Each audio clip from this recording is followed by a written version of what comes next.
very quiet and very humble and muta'adhib. But inshallah ta'ala will benefit from him. Dr. Hilal is from Lebanon. He just arrived recently here.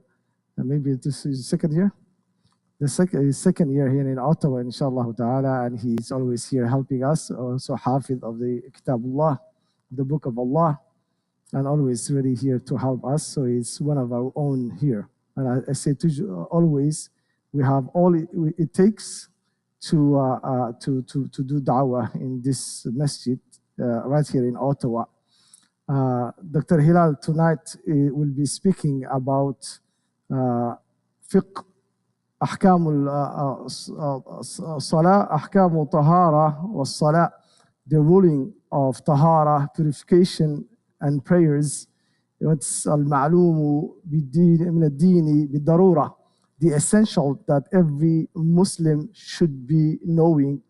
And just to go and Dr. Hilal has a license in Sharia from كلية في لبنان, and also he's a doctor in engineering, electrical engineering communication. So we're glad to have him here. Just to introduce what the subject that he will be talking about, the importance of the subject. Just one hadith to introduce the Sheikh and his topic tonight.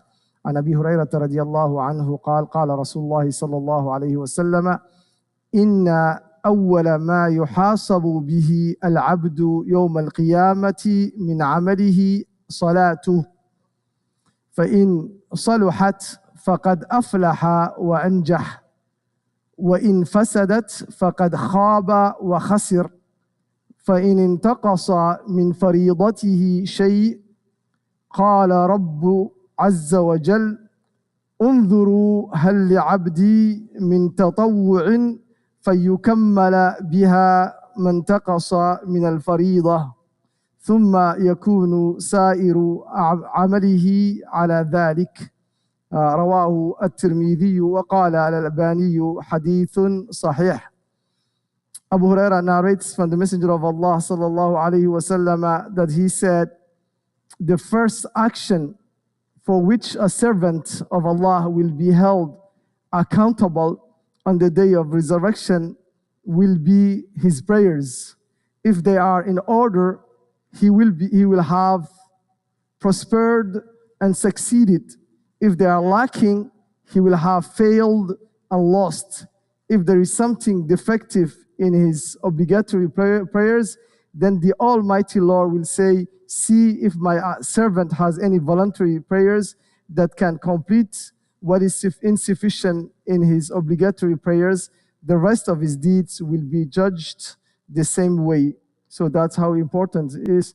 أحكام الطهارة والصلاة. So inshallah ta'ala, we will benefit from our Sheikh and listen. And barakallahu fikum for being here. Wallahi, most people, they don't know the importance of ilm. They don't know the importance of learning their deen. So do not be, wallahi, be sad if you see few of us here in this masjid. It's been like that always, inshallah. Abshiru, glad tidings to you, inshallah ta'ala, who are here to learn your deen.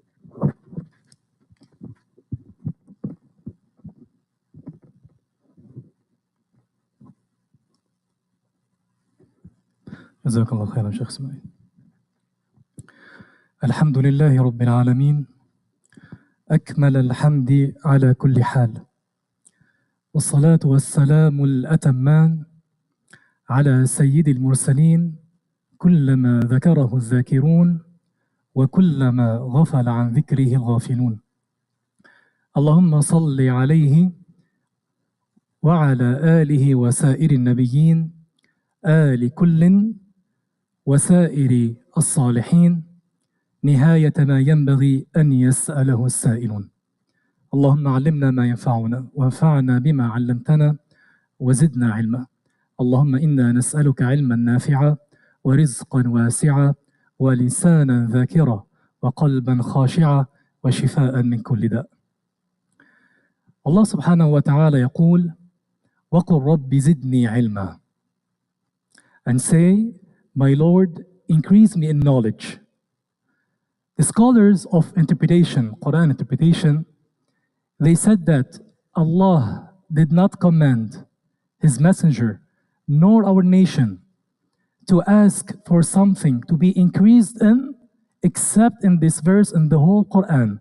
So if you search in the Quran, there is no verb zidni except in this verse, which is increase me in something. So he did not ask to be increased in health or wealth or position. The only thing is what is in knowledge. وقال رسول محمد عليه الصلاة والسلام من يرد الله به خيرا يفقهه في الدين. When Allah wishes good for someone, He bestows upon him the understanding of the deen, of the religion. وقال رسول الله عليه الصلاة والسلام أيضا إذا مررتم برياض الجنة فارتعوا. قيل يا رسول الله وما رياض الجنة؟ قال حلق الذكر. So when you come upon the pastures of paradise, feed on them. They said, O Messenger of Allah, what are the pastures of paradise? He said, circles where God, where Allah is remembered. إخواني إن هذا الجمع بإذن الله هو جمع لطلب العلم. ونحمد الله سبحانه وتعالى. This is a blessing that we are here to learn our religion, to know our principles and regulations and ruling.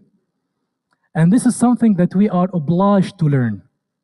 يقول الرسول محمد عليه الصلاة والسلام طلب العلم فريضة على كل مسلم. So it is obligatory on every Muslim to learn his religion. Now which type of religion and which concepts, we will cover this inshallah ta'ala in this lecture. وكما قال أيضا ابن رسلان وكل من بغير علم يعمل أعماله مردودة لا تقبل. So if someone is worshipping Allah without understanding the act of worship he's doing, his deeds will not be accepted. And this is very difficult. We have to understand what we are doing in praying, in purification, in zakat, in al-hajj. In every act of worship that we do, we have to understand it. And of course, when we say understanding is an obligation, we mean understanding of how to purify ourselves and how to pray. And if we have money, how to pay zakat and how to deal with people, so transactions. And if we're going to hajj, we have to learn how to do hajj. So these things are what's called what? Al-ma'loom min ad-din bid-darura. What do we mean by al-ma'loom min ad-din bid-darura? These are something that are essential for every Muslim to learn. Every Muslim. Now we have other things that are not for every Muslim. We will talk about this later on. And keep in mind, as Sheikh was saying in a bit, a person on the day of a judgment, he will not be excused for his ignorance. We have to learn. If we do mistakes in our acts of worship, we will be asked for these mistakes, unless we are excused. Now, two types of people are excused only. The first type is the new Muslim. So he didn't have much time to learn his religion, and he died. This would be excused. The second type is someone who's living in a rural area where Islam didn't reach him. And this is very difficult in our days to find a place where Islam or scholars didn't reach yet. So الشاهد من هذا الحديث, we have to learn our religion.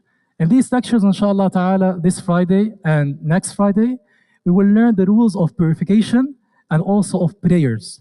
And this is based on what? On the essentially known from the religion. Al-ma'loom min ad-din bid-darura. We'll not go into a lot of details because these details will be for those who are seeking more knowledge. So we're talking only about the essential things.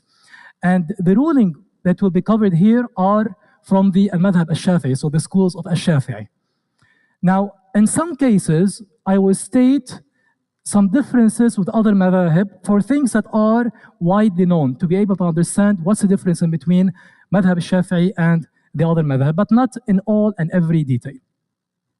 And before I start, inshallah ta'ala, let me say that this is my first religious lesson in English language since this is my second year only in Canada.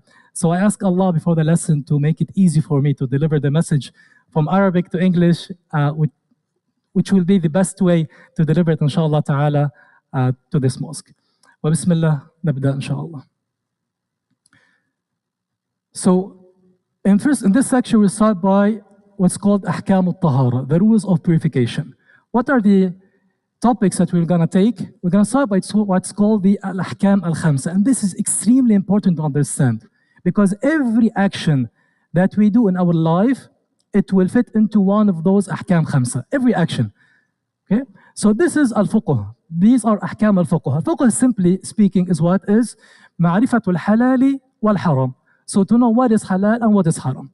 So this is based on what? On the al-ahkam al-khamsa. After knowing these ahkam, we'll go what's called al-tahara, the definition of tahara. After that, what are the types of tahara and what are the types of najasat. And then what comes out from every man and every woman. And this is very important because some people do not know if this fluid comes out from me, I need to do wudu or ghusl. So this is actually also, it's good to remind people with that. The third is the water. So after learning about najasat and that we need to purify ourselves even with either wudu or making ghusl, we have to understand the water that we can use to do this purification. Now, you can tell me that, Sheikh, we have water at home and we can do water purification and ghusl. Yes, but these are essentially known. So in the old days, they had to understand these because water was not that abundant and in every house.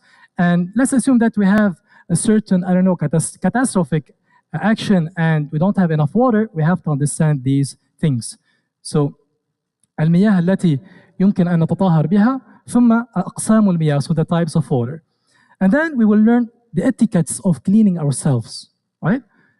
And after that, al-ghusl, so making ghusl, in which cases we are obliged to do ghusl, and what are the rules of ghusl? So al-fara'id, we're going to talk about al-fara'id, so the obligatory actions that we need to do, and also the recommended actions. And finally, al-wudu, we're going to see the rules of wudu, arkan, wal-sunan, wal-makruhat, wal-nawaqid. We will discuss these later on, inshallah ta'ala. I will try to cover all of these in this section. And the second one, ahkam al-salat. So we're going to try to divide these between the two lectures. We'll see how this will go. So first we're going to start by shurut صحة الصلاة in the next section, arkan al-salat, sunan al-salat, and we can differentiate between two types of sunan al-salat في المذهب الشافعي. We have sunan ab'ad and sunan hayat, and these are very important. We're going to see them later on, inshallah ta'ala. And then we're going to talk about makruhat wa mubtilat al-salat, and if we have time, we'll discuss salatul nafila wa salatul musafir wa salatul jama'ah. It's a long outline, but I will try to summarize everything in these two sessions, inshallah ta'ala. So starting with al-ahkam al-khamsa, the 5 actions in Islam, the 5 ruling that we have. The first one is called al-fard. What is al-fard? Al-fard is في اللغة العربية ما طلب الشرع من المكلف فعله على سبيل الإلزام. So what the revealed law has demanded us to do, how decisively. فيثاب فاعله ويعاقب تاركه. So the consequence of doing this action is what is a reward. And the consequence of not doing it, so leaving it, is what is a punishment. Right? Like what? Like praying and fasting and paying zakat. Of course, if the person is not excused, so if you're sick, you cannot pray now, you cannot do fasting now, this is another topic. So we're talking about a typical situation. So this is what this is called fard. Now you can see that I wrote al-wajib below fard. Al-wajib is another definition of al-fard في المذهب الشافعي. في المذهب الشافعي al-wajib هو نفسه الفرض. So when I say al-fard, it's the same as al-wajib. However, in some other madhahib, for example, madhab al-ahnaf, madhab al-hanafi, al-wajib is a bit different than al-fard. What's the difference? It's the same. It's also what has been demanded decisively to do.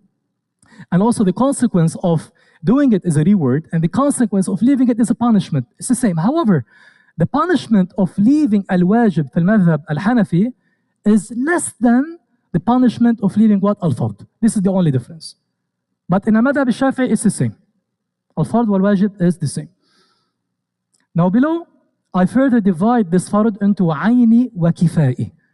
What do you mean by al-aini and what do you mean by al-kifai? Now, al-fard al-aini, had been demanded of every individual Muslim, just like praying and fasting, right? The second one, al-kifai, what has been demanded of Muslims, but as collective, right? So, and not of each individual, just like, for example, washing the dead people, the death, right? Washing the bodies or preparing the deceased, right? So this one is fard kifai. So if one Muslim does it, or his friends, his family members, all the society will not be sinned, right? However, if no one did it, all the society, they will be sinned and they will be asked for this mistake. Okay, this is fard al-kifai. Now going to the second one, it's called al-mustahab. We hear a lot about al-mustahab, and we hear al-masnoon, wal-mandub, wal-tatawwu', wal-nafil, wal-sunnah. This is all in the madhab al-shafi'i the same definition. Okay? What's al-mustahab? Al-mustahab هو ما طلب الشرع من المكلف فعله من غير إلزام. Okay? So what the revealed law has demanded us to do, but not decisively. So this is the difference between what al-fard and what al-mustahab. The first one, it was decisively, I have to do it. The second one, no, not decisively, but how? Not decisive what? Decisive demand. So يثاب فاعله ولا يعاقب تاركه. If I do this, the consequence of doing it is what? Is a reward. But the consequence of leaving it is what? Is not a punishment. I will not get punished for doing this. For example, like what? Like fasting Monday and Thursday. If you fast Monday and Thursday, you will be rewarded, right? But if you don't fast Monday and Thursday, you will not be punished for that. And Qiyam al-Layl wa Tahiyyat al-Masjid, these are all what sunan. Now, of course, we can have in one act of worship, fard and mustahab. Like what? Like if we take prayer, for example. We have prayers that are obligatory, the 5 prayers. And we have prayers that are sunan and nafila, right? You can pray them, you'll be rewarded, just like the 2 rak'ah that we did after Maghrib. But if you don't pray these 2 rak'ahs, you will not get punished. Okay? And also inside the prayer, we will discuss this inshallah ta'ala in the next lecture. Inside the prayer, we have farad, which is called arkan. We will define arkan in a bit. And we have sunan. So for example, for madhab al-Shafi'i, the recitation of al-Fatiha in the prayer is a must, is obligatory. If I don't recite al-Fatiha, my prayer is not valid. Okay? Another thing, قول Allahu Akbar, takbirat al-ihram. So when we are entering our prayer, we have to say Allahu Akbar. We have to say it. Some people think that if I only raise my hand, I'm into prayer. No, it's the complete opposite. Raising our hand is mustahab. So now we know the difference. So if we raise our hand, it's good, we'll get rewarded, it's sunnah. If we do not raise our hand while saying Allahu Akbar, our prayer is also valid because it's what? It's not obligatory, it's what it is, sunnah. Okay? Perfect. The third one is al-mubah. What is al-mubah?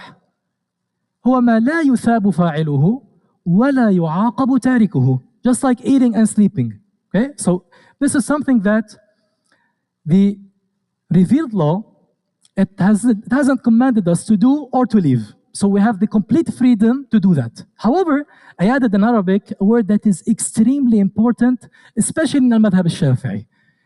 And it is what? بلا نية. So كالنوم والأكل بلا نية. What do I mean by that?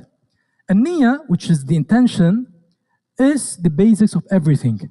إنما الأعمال بالنيات وإنما لكل امرئ ما نوى.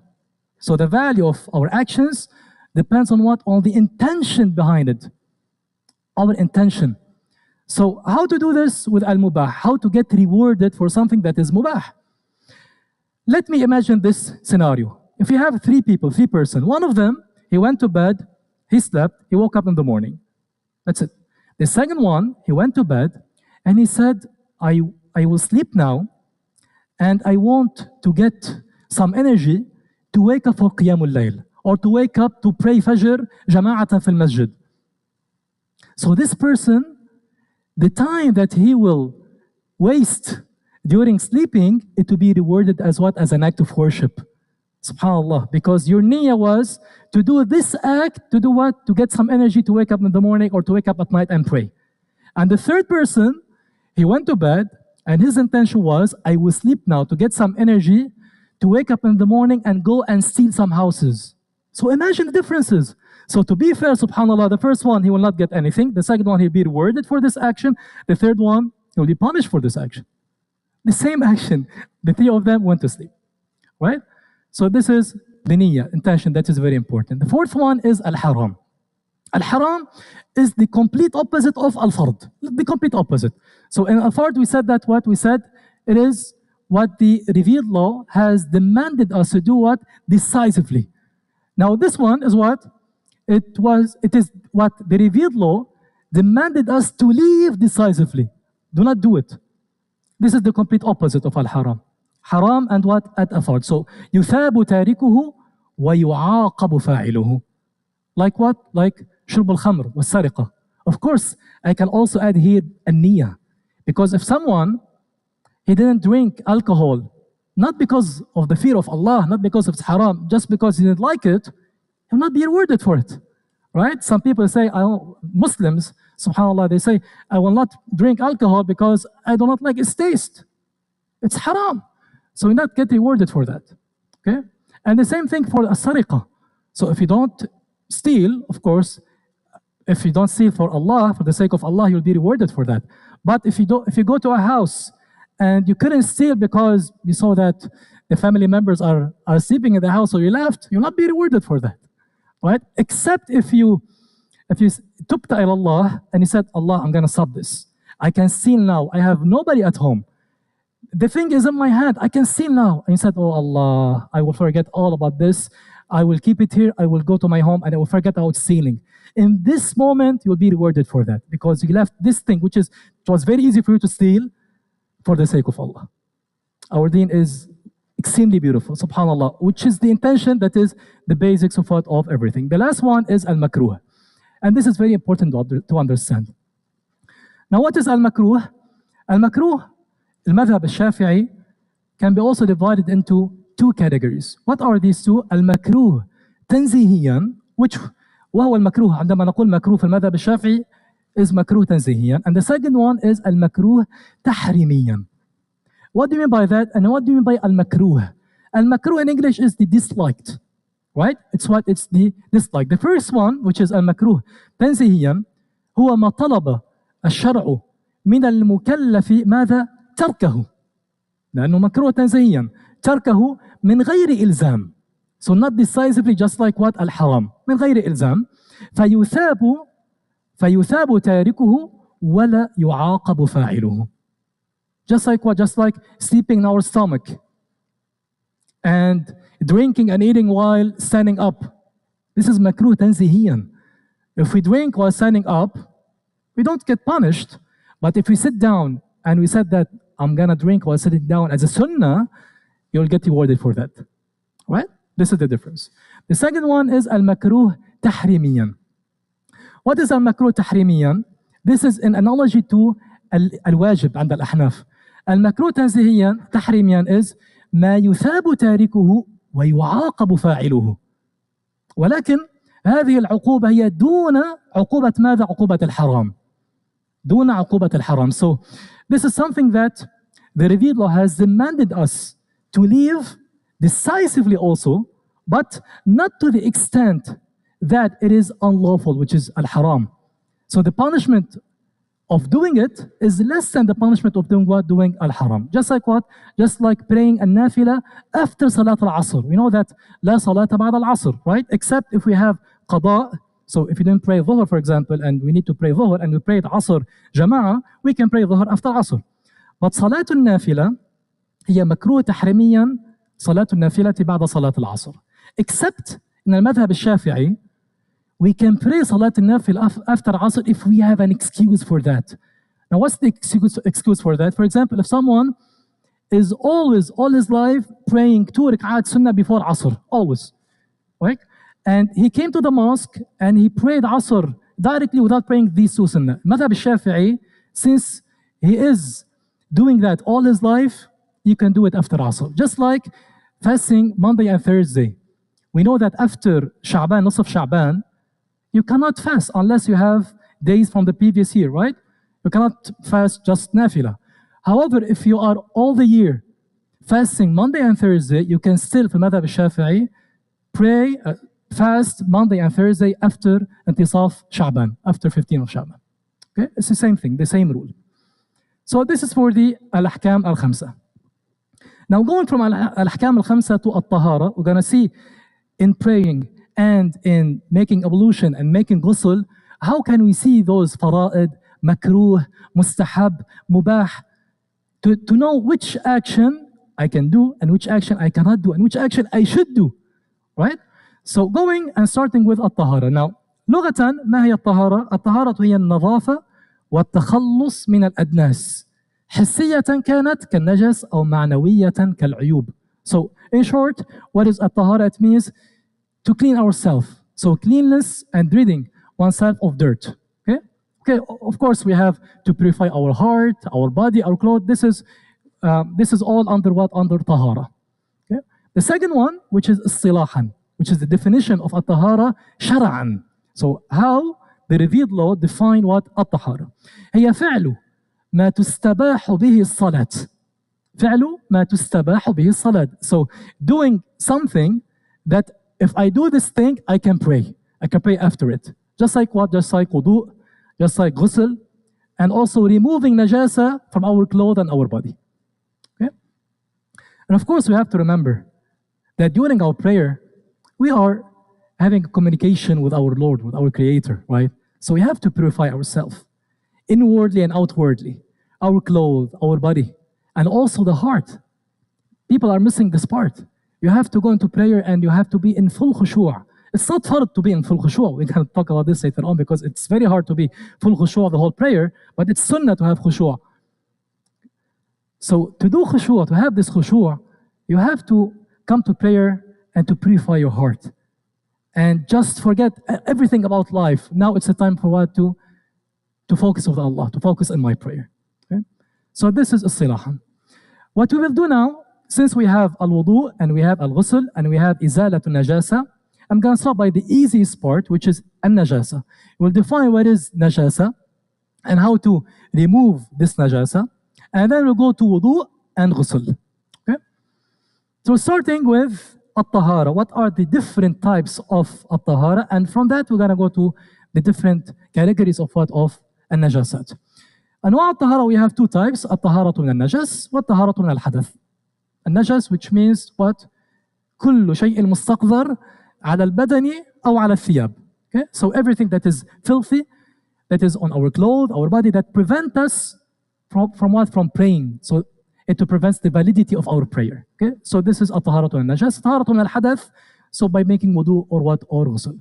What are types of najasat, or what do we have as najasat? We have, of course, بول الإنسان وغائطه, وبول الحيوان, الخمر, وكل مائع مسكر, الكلب والخنزير.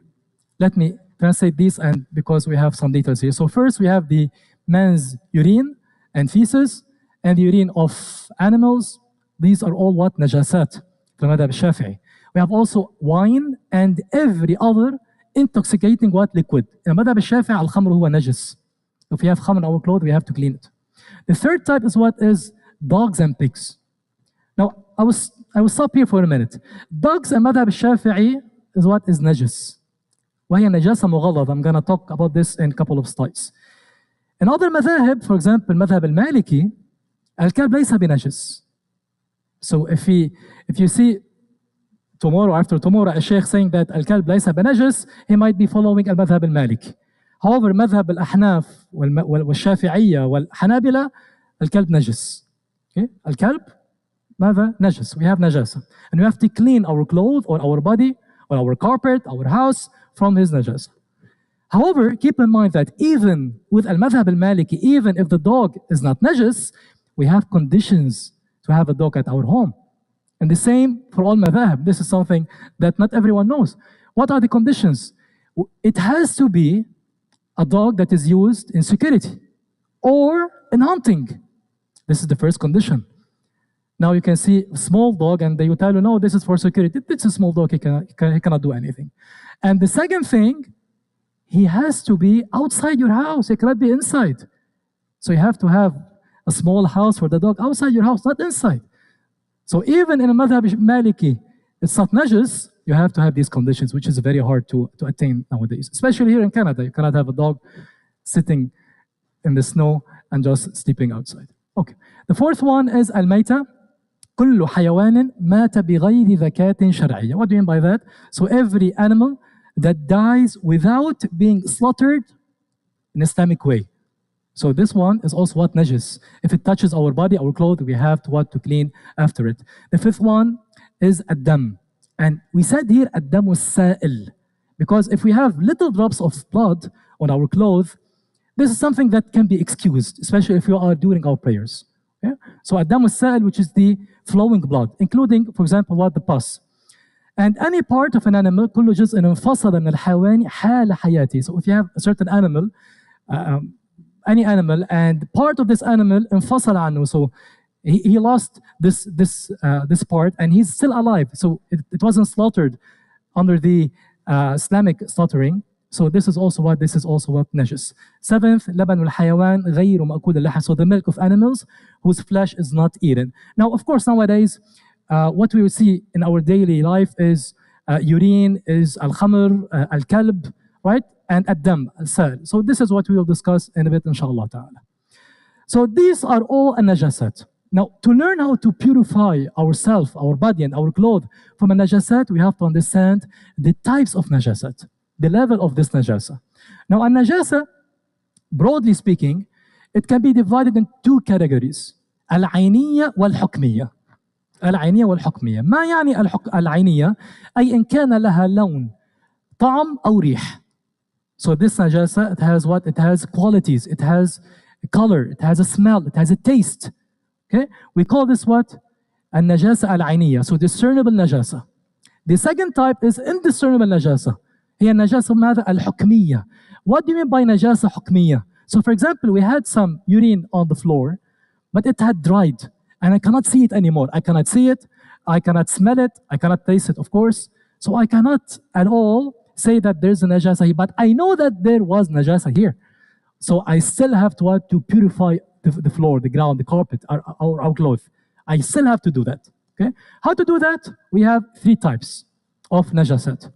We have what's called النجاسة المغلظة, والنجاسة المتوسطة, والنجاسة المخففة.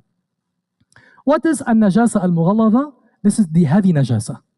The only type of النجاسة المغلظة التي هي في المذهب الشافعي الكلب والخنزير. And why it's called heavy najasa? Because if we need to purify our clothes and our body from نجاسة الكلب ونجاسة الخنزير, we have to clean with water 7 times. 7 times. And one of them with soil. And it's recommended to start the first one with water and soil, because it's easy later on to make use of the 6 other trials with water to do what? To remove the soil. So this is what's called what? Najasa mughalladh. This is في المذهب الشافعي. Okay? Now another madhab, for example, madhab al-ahnaf, it's around 3 to 4 times. When you say that it's fine, now we don't have najasa, it's okay. Okay? But في المذهب الشافعي, 7 times. 7 times. The second one, I will start by al-mukhaffafa, which is easiest to follow, is what? في المذهب الشافعي بول الصبي الذي لم يتجاوز 2 من العمر ولم يطعم بغير حليب أمه يكفي رشه بالماء أو يكفي رشه بالماء. What does it mean? If you have a boy, and this is something that is usually happening with all our mothers and also fathers that are cleaning for their child. If you have a boy that is less than 2 years and he didn't eat, not drink anything but his breast milk, في المذهب الشافعي, if something happened and some of this urine came to your clothes, for example, it is not najasa مغلظة ولا متوسطة. It's what? It is light najasa. So how to do with it? It is sufficient to just sprinkle some of the water on the area that has this urine. And this is sufficient في المذهب الشافعي. Why? Because he's not eating our typical food. He's only having milk. Okay? So this is the evidence of what? Of the madhab al-Shafi'i. The third one, which is al-mutawassita, this is the medium najasa, and it's everything else than the dog and pigs and what? And bawl al-sabi, less than 2 years. Right? Everything else that we have discussed in the previous slide. How to do that? We can just use water. It's sufficient to use the water one time. If we are able to see that we have no smell anymore, and we have no taste anymore, and we have no color anymore. So the najasa is no longer there, so it's what it is. It's valid to pray with this cloth. Going now to the ما يخرج من الرجل والمرأة, and this is very important. So what comes out from a man and woman? I didn't have the intention to have kids with us for this slide, but it's okay. I don't know if they will understand everything that I will share, but it's fine. So what comes out of a man and woman? And these are common between every man and every woman. We have 4 types of fluids. Okay, 4 types. The first one is what? Is al-bawl, which is the urine. Of course, al-bawl, as we said, it's najis. وَيُوجِبُ مَاذَا الْوُضُوء. So if you have urine, we have to clean our clothes, clean ourselves, and then do what? Do wudu. Clean with water. What? Flowing water. To be able to remove this urine. The second one is al-mani. Now, what is al-mani? Of course, we all know al-mani. It's the water that comes from a man or a woman, of course. If there is a pleasure, right? And it's emitted when it's a pleasure, usually if we have sexual excitement, if we have sexual intercourse. And I'm gonna detail a bit the qualities of this water to be able to differentiate between this water and the other fluids. So the water of a man is thick and white, and the water of a woman is what? Is thin and yellow. This was narrated by Muslim from the Prophet Muhammad sallallahu alaihi wasallam. And the water of a woman, it can be also what? It can be also white for some women. The smell of this fluid is just like pollen or daw. And as we said, there is a pleasure when it's emitted. Now this fluid, في المذهب الشافعي, is طاهر. So if you have some mani on our clothes, it's طاهر. So I will pray with my mani. In some hadith narrated by Aisha radiallahu anha, what she did, the Prophet sallallahu alaihi wasallam had some mani on his clothes. So what she did is what? Just after it dried, by rubbing the mani, it went out. And then you can pray with this cloth. So this is an evidence for Shafi'iyya that what? That al-mani is what is not najis. Especially that al-mani, it contains the sperm, right? Which is the human body, or the human sperm. So all of us originally were in sperm and al-mani, right? So how come it can be najis? Right? So this is one of the evidence or the argument of al-madhab al-Shafi'i. Now, in other madhab, they consider al-mani, most of them, they consider al-mani to be najis. But al-madhab al-Shafi'i considers al-mani to be pure, to be tahir. Okay? But of course, meaning it's pure doesn't mean that we shouldn't do ghusl. We should do ghusl. This is only, I'm talking about the fluid itself, how to remove it from our body, our clothes, and our carpet, our bed, or anything. Okay? The third one is al-madhi. Now what's al-madhi? Al-madhi is another fluid. It's also white, but it is what? It is thin, and it's what? It is a sticky fluid. This usually comes out, as we all know, before the mani comes out. This is if we have certain excitement, sexual excitement, or everything else. But the difference between this one and the al-mani, of course, and the color, and it's sticky, and something else, that the desire does not cease when it is emitted. We know that al-mani, when it's emitted, the desire, it will stop, subhanAllah. But when al-madhi, it is being emitted, the desire, it will continue, it will not stop. Now this one, of course, it is najis. And do we have to make wudu or make ghusl? Some people, they do mistakes in this one. Al-madhi, we can only, or we have only to do what? To do wudu. We don't have to do ghusl here. Only the ghusl for what? For al-mani. Okay? The fourth fluid is al-wadi. What is al-wadi? It's not that relevant, but sometimes if you are sick, especially in your stomach, and you're trying maybe in the bathroom, and sorry for all the details, sometimes if you're trying so hard, a white fluid will come out. Now this white fluid is what called what? Al-wadi.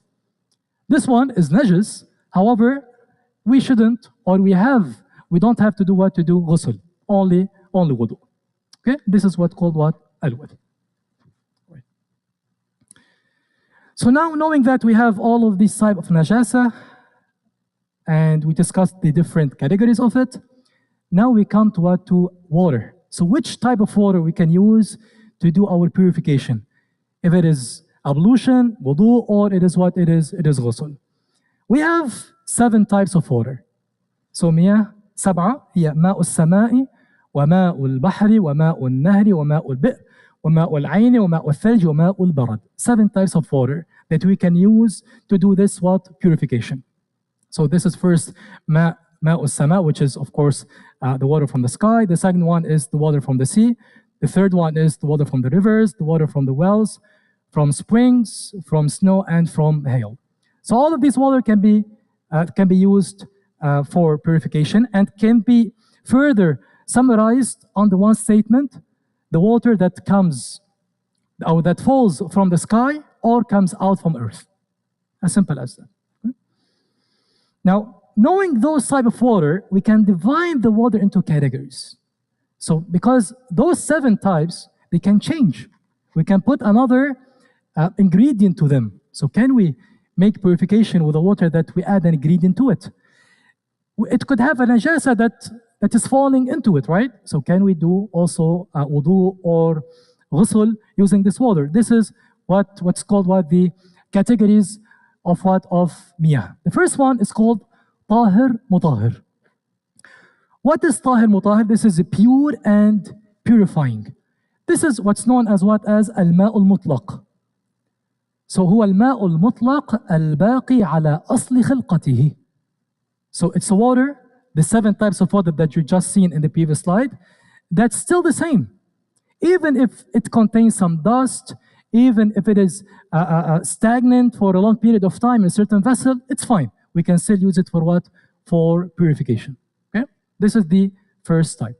The second type, it's what called tahir, mutahhir, makruh. Now we learned makruh in the first slide, which is the disliked. So it's recommended not to do it, right? But if we do it, if we have to do it, it will not be punished for that. Now what is the type of tahir, mutahhir, makruh, which is the pure and purifying but makruh or disliked?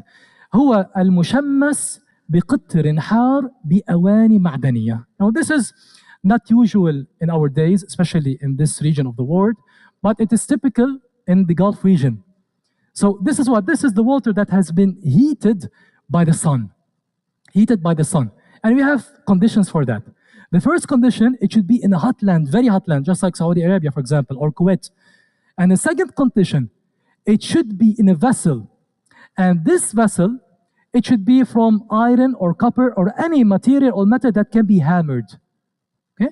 So if it is in this vessel and with the heat of the sun and the temperature, this water inside this vessel, it will be makruh to be used. Makruh to be used on human and also on animals. Because what? Because it can result in sickness. So this water can cause offensive odor, for example, because of the sun. And also because of the heat, it can result in what? In skin diseases. That's why it is disliked or makruh to use this water. The third type of water is tahir. However, it's what is غير مطهر. We cannot use it for purification, but it's tahir. So what are the types of this one? We have 2 types. The first one is الماء القليل المستعمل في فرض الطهارة كالوضوء والغسل وإزالة النجاسة. So this is the small quantity of water. We're going to say in a bit what do you mean by small. So the small quantity of water that was used in what? In obligatory wudu. Later on, we see that we have in our wudu, we have actions that are obligatory and we have actions that are sunnah, mustahab. So for example, in wudu, the first ghusl of yadayn, for example, the first one is fard, but the second and the third is sunnah. So if we use this water for the first time, we cannot use it afterwards. We cannot use it afterwards in another wudu, not for the second one. Now, again, this something is not usual nowadays, but however, in the old days, or if we have a certain catastrophe, if you are using the wudu and putting a vessel below you, and the water that's coming from your wudu, you are combining it in a vessel, you cannot use it in Fard al-Wudu again. This is to simplify things. Okay? This is it. And this is a ma'ul qalil, not a lot of water. We're going to see what I mean by a lot of water in a bit. The second type of طاهر ولكن غير مطهر is what is الماء المطلق. The 7 types of water that we have seen in a bit. الذي خالطه شيء من الطاهرات فغير لونه أو طعمه أو ريحه. So it is water, just like the water that we have at our home, the rainwater or anything, or the river water. However, we added an ingredient to this water, and this ingredient, we cannot further remove it from this water. It changed the taste of water, the color of water, or not all of them together, or what, or the smell of this water. Just like what? Just like, for example, juice. Juice is tahir, we can drink it. But can we use it for purification? We cannot use it, right? If we put, for example, tea, it's tahir, we can drink it, but we cannot use it for purification. The last one is al-ma'u najis. What is al-ma'u najis? Also, we have 2 types of al-ma'u najis. Al-ma'u najis, first one, هو الماء الذي حلت فيه نجاسة. So a naja fell into this water, but we have 2 conditions. The first one, وهو دون القلتين. وهو القليل. ما معنى دون القلتين? So less than القلتين. القلتين أو القلتين is what's equal to 500 Baghdadi ratal. This is a vessel or a measurement that was used in the old days. Nowadays, it is equivalent to around 192 liters في المذهب الشافعي. So 190 liters, 188 liters. Some madhab, they say 180. Other scholars, they say around 165. But to be on the safe side, we take it around 190 liters. So if we have water that is less than 190 liter, okay, and a najasa fell into this water, we do not look at its taste.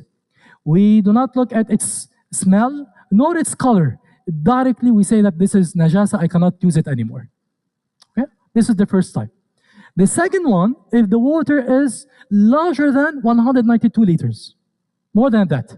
If najasa fell into this water, I have to check if the smell changes, or it has a certain odor, or the color changes. If none of those 3, I can still use this water to do what? Wudu or ghusl. Perfect? So these are the 4 different types of what? Of water. Now, which one I can use for purification, as we said? The first one and the second one. The first one for good. The second one, if we have to, if we don't have other water, we can use this one. Which water we can use for our food, for our cooking, and for our animals? We can use the first one, and also what? The third one, because it's tahir, so we can drink juice, right? And also the second one, if we have to do that. Going now to the etiquette of what? Of cleaning ourselves. We have adab al-istinja wa mustahabbat qada al-haja. This is an Arabic language. The first one, what are the etiquette? First of all, يجب أو يجتنب التبول والتغوط أين؟ في طريق الناس أو المكان الذي يجلسون فيه تحت شجرة المثمرة وفي الماء الراكد. Of course, these are known, but since I'm giving the necessary known, I have to give these. Okay? So what do you mean by that? We should avoid urinating or defecating in roads that people use, where people sit, or under what? Under a fruit-bearing tree, or in stagnant water. Why is that? Why in stagnant water I cannot do that? Because this water, it will be a waste. We can use it, right? We can use it for plant. We can use it for do purification. So we cannot just do urinating or defecating in it. The second one, يحرم على قاضي الحاجة أن يستقبل القبلة أو يستدبرها إن كان في الفضاء. في الفضاء في اللغة العربية تعني الصحراء. وكذلك في بنيان غير معد أو غير معد لماذا؟ لقضاء الحاجة.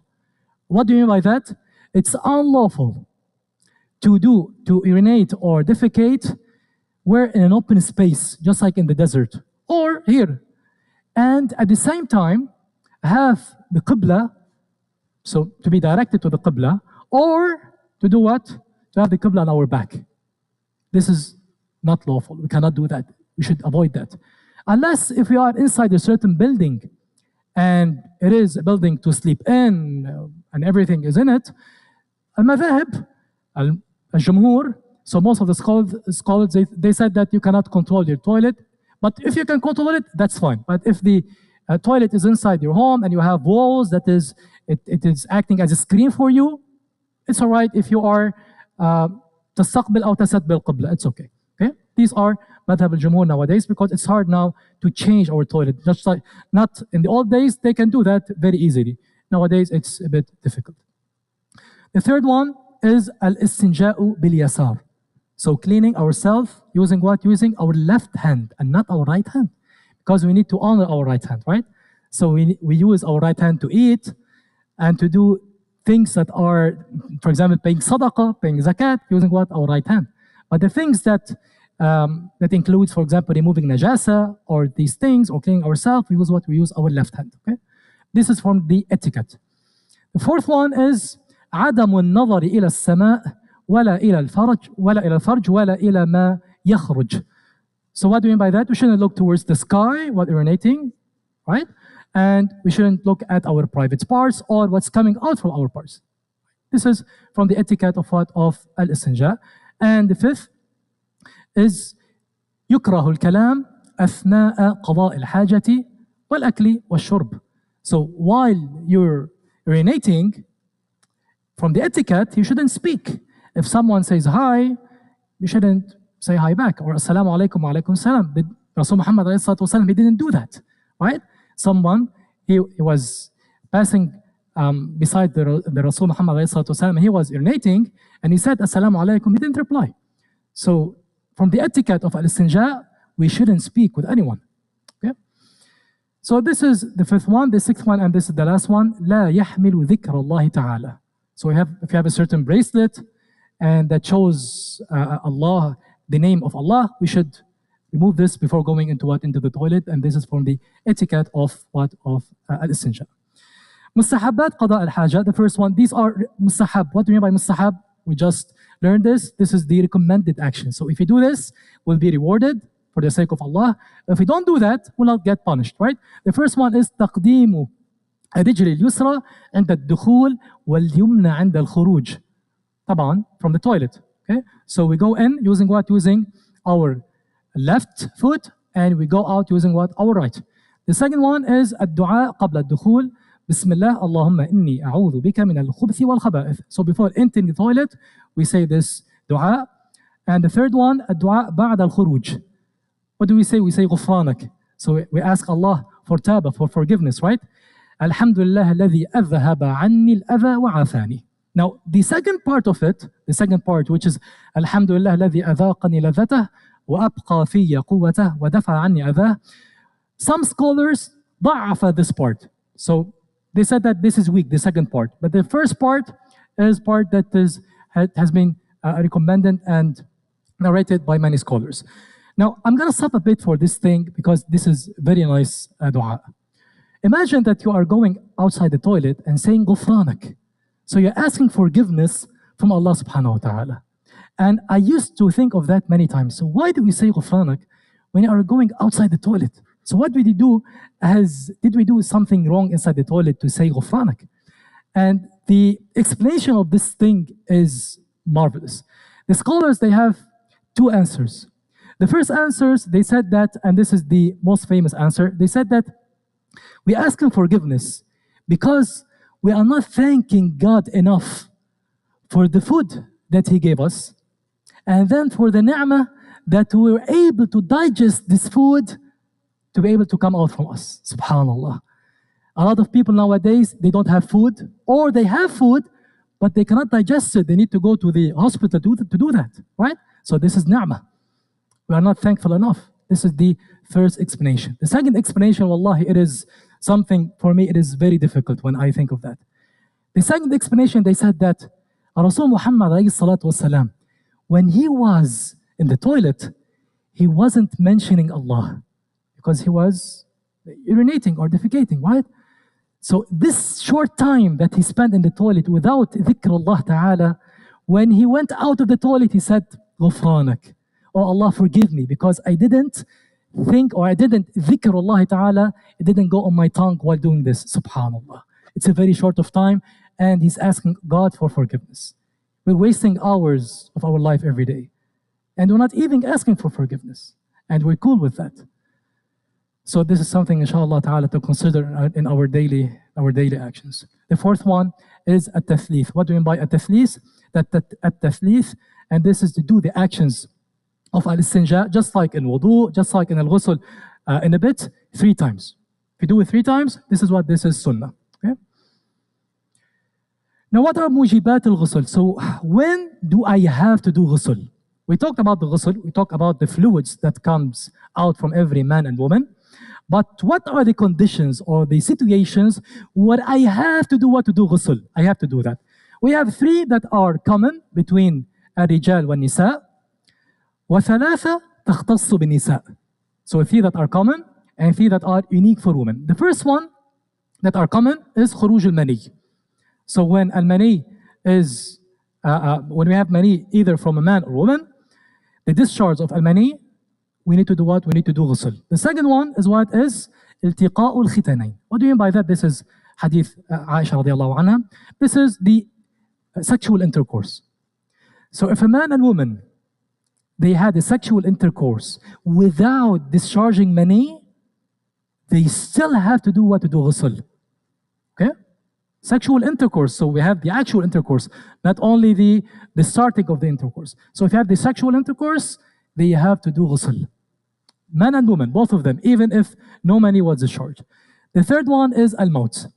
So if we have death, when a Muslim dies, as we said in the couple of slides before, it's a collective obligation that we need to do what? To prepare this deceased, to wash it. This is ghusl. Now there is a misconception in our daily life with al-ghusl. Some people think that if they wash the dead person, they have to wash themselves after that. And this is wrong. It's not obligatory for the person who's washing the dead person to do ghusl. However, it is sunnah. It is mustahab. If you don't do it, you'll not get punished. But if you do it, you will be rewarded for that.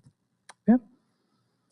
3 that are unique for women. The first one is menstruation, which is al-hayd, which is the natural blood that comes out from every woman, of course, after reaching puberty.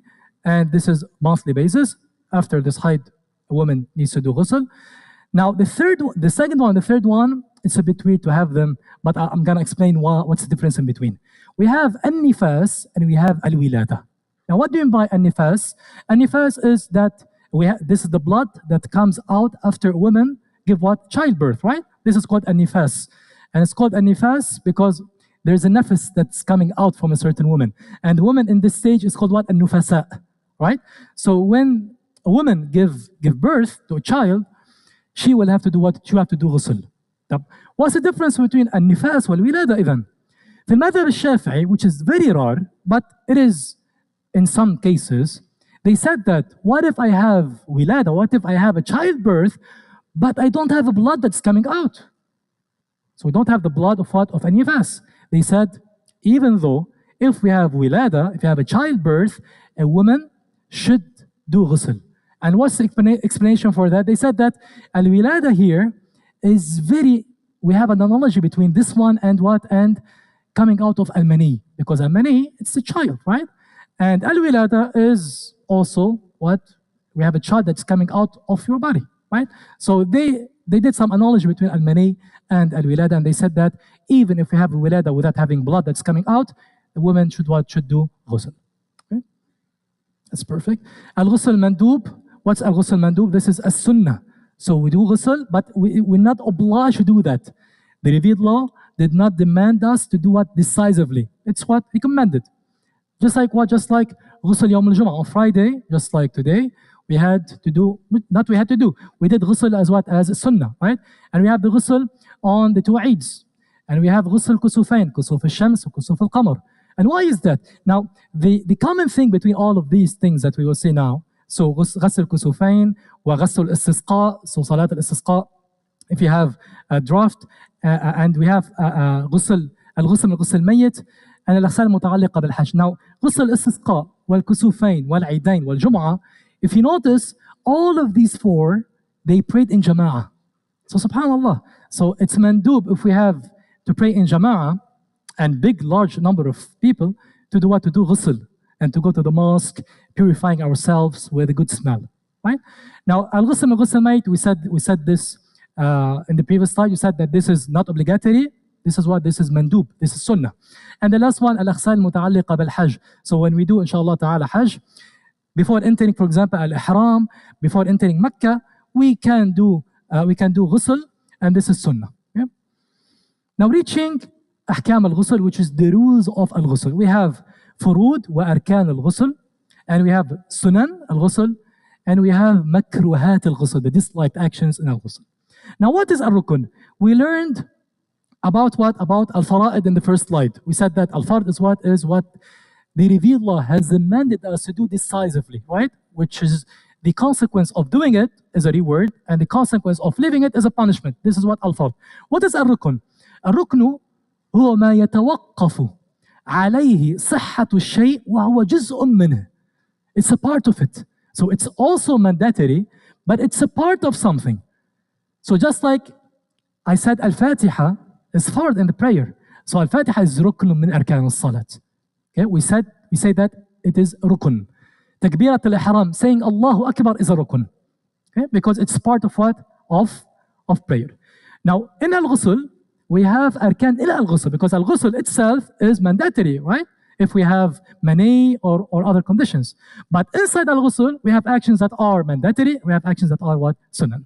So the first one is what? Is an-niyyatu 'inda al-bid'i bi ghasl al-jism. What's an-niyya? The intention. As you said, in Shafi'iyya, everything is what? Is turning around an-niyya, everything.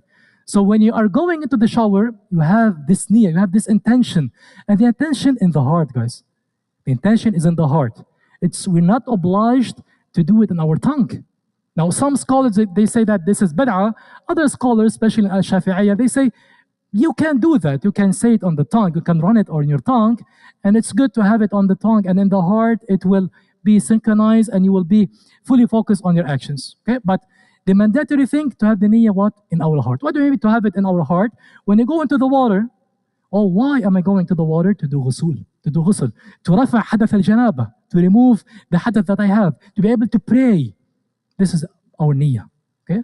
So let's give you an example. Let me give an example to differentiate between this thing.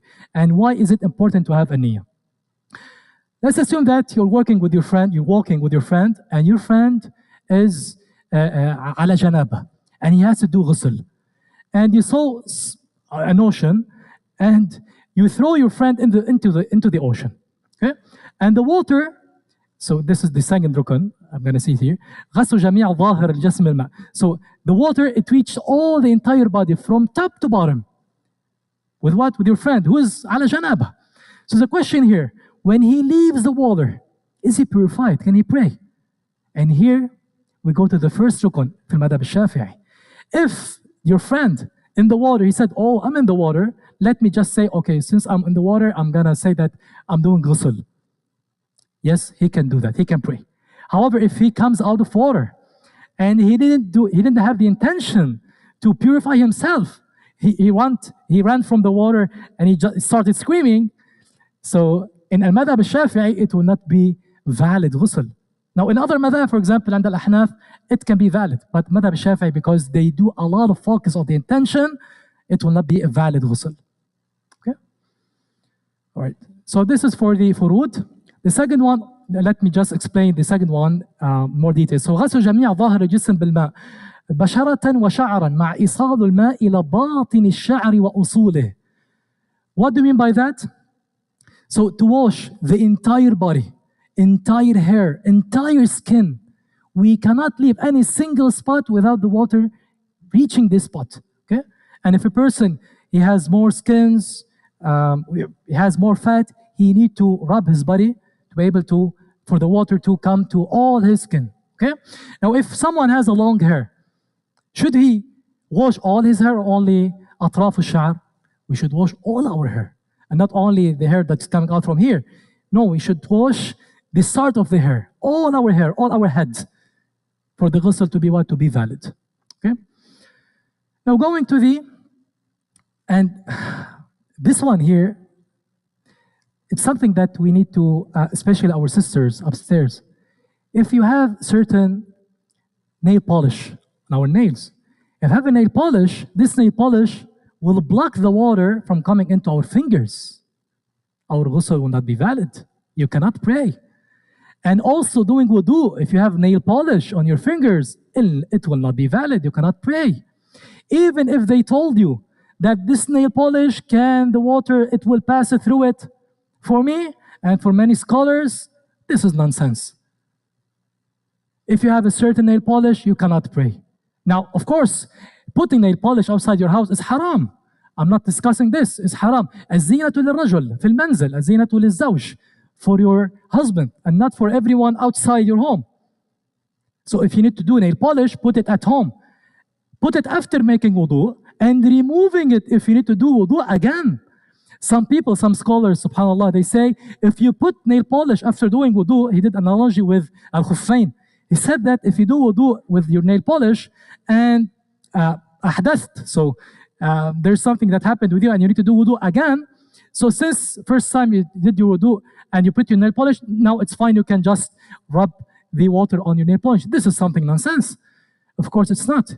Because the water is not coming into your fingers, you have to remove it. Again, this is inside our houses, not outside our houses. The same goes also for our sisters. For what? For what they put on their eyelashes, which is of course, not the real eyelashes. This is also haram to put this outside our home. We put it in our home for our husband. But even if you put it, we cannot do ghusl, nor wudu with it, because it will block the water to pass to our real eyelashes. And the same thing for the man. If a man is having some dirt on his fingers and he can remove them, he should remove them before doing wudu or ghusl. Because if he doesn't remove them, no water will be passing into his fingers and the ghusl and wudu will not be valid. Okay? So we have to take care of these things. Sunan al-ghusl, the first one is غسل اليدين خارج إناء الماء. I'm going to explain this. وغسل الفرج باليسرى وما على البدن من قذر. What do you mean by that? So in the old days, they had a certain vessel, okay? And they used to do wudu using this vessel. So what did they do? They put their hands in the vessel and then do ghusl al-wudu. No, what they did is taking some water from the vessel outside the vessel and washing their hands, because if the hands contain some dirt and some najasa, it will go into the vessel. Can they use this vessel to do wudu or ghusl? They cannot do that, because we learned that if it is less than 190 liters, it will be najis, even if the color or the taste or the smell didn't change. So subhanallah, the rules are very simple if we just connect all the dots together. So nowadays, of course, we can do it also by doing ghusl. So we start by washing our hands, and we start also by washing our body parts using our left hand. And then we can do also what? Al-wudu. So we start our ghusl by doing what? Wudu. And some scholars, they delay washing the feet till the end of the ghusl, but it's okay to do the full wudu at the start of the ghusl. We don't have any problem with that. The third one is تخليل شعر الرأس بالماء وغسل الرأس ثلاثا. So do we mean by تخليل شعر الرأس بالماء? So we use our fingers and inside our hair to be sure that the water goes into our hair. This is تخليل الشعر. Okay? So this is also what this is also sunnah. But of course, the mandatory is to have the water going into all our hair. Okay? تخليل الشعر, just to be more sure that the water went into all our hair. وغسل الرأس ثلاثا. So just like wudu 3 times, we have to do what? The ghusl also what? 3 times. غسل الشق الأيمن ثم الأيسر. So when we have the water, when we wash our body, we start with our right part and then our left part. This is from what? Also from sunnah. The fifth one is تدليك الجسم والموالاة بين الأعضاء. What do you mean by that? تدليك الجسم is what? Is rubbing. So rubbing our skin, rubbing our body to be sure, to assure that the water goes into all our skin. And if someone has some spots that cannot be reached unless he used rubbing, he should do that. Al-muwalat, what do you mean by al-muwalat by al-a'da? This is what to do successive action, successive cleaning. So if we start by, for example, al-wudu, we start by our head, for example, our hands and our feet, this is al-muwalat, to do it from top to bottom. Okay? Can we do all our body without our hair and then stop for a while and then do our and then do our hair, yes, we can do that because al-muwalat is what is sunnah and not a fard. The sixth one is ta'ahud al-ma'atif bil-ghusl, and this is what we have just spoke about. So what do we mean by ta'ahud al-ma'atif? So if you have some corners, if you have some joints, we have to rub these joints to be sure that the water comes inside of this, in this part, especially people who have some fat in their body, they have to do that. It's not sunnah for them. They have to do that if they are not sure that the water will automatically go to that region. And the seventh one is tathlith wa amal al-ghusl. So we have to do all of these things 3 times, just like what? Just like al-wudu and just like removing an-najasa. And last but not least, makruhat al-ghusl. First is al-israfu fil ma', so wasting water. This is a disliked action. And the second is al-ightisalu fil ma' al-rakid. Why is that? It's the same as urinating and defecating. So if we do ghusl in stagnant water, so inside a vessel, it is disliked because this water, it cannot be used anymore, especially if it is less than 190 liters, right? We cannot use it anymore. So this is also disliked. Inshallah ta'ala, for next time, we'll continue with Arkan al-Wudu and Sunan al-Wudu. And after it, we will see Makruhat wa Nawaqad al-Wudu. And last but not least, we will go to the as-salat and we'll explain all the regulations of as-salat. سبحانك اللهم وبحمدك أشهد أن لا إله إلا أنت أستغفرك وأتوب إليك وجزاكم الله خيرا.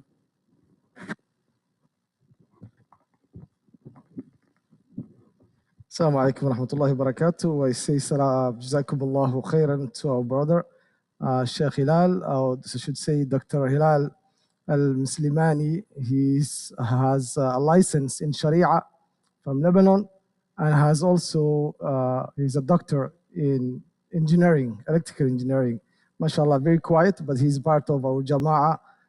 We're very proud to have him here, inshallah. And we ask Allah to make us from those who الذين يستمعون القول فيتبعون أحسنه, those who listen and then follow the best of the speech. And the second part, inshallah ta'ala, will be next week. So the Sheikh was talking about أحكام الطهارة والصلاة المعلوم من الدين بالضرورة, the essential things that every Muslim should be knowing, and inshallah ta'ala he will continue next week. وجزاكم الله خيرا. أحسن الله إليكم.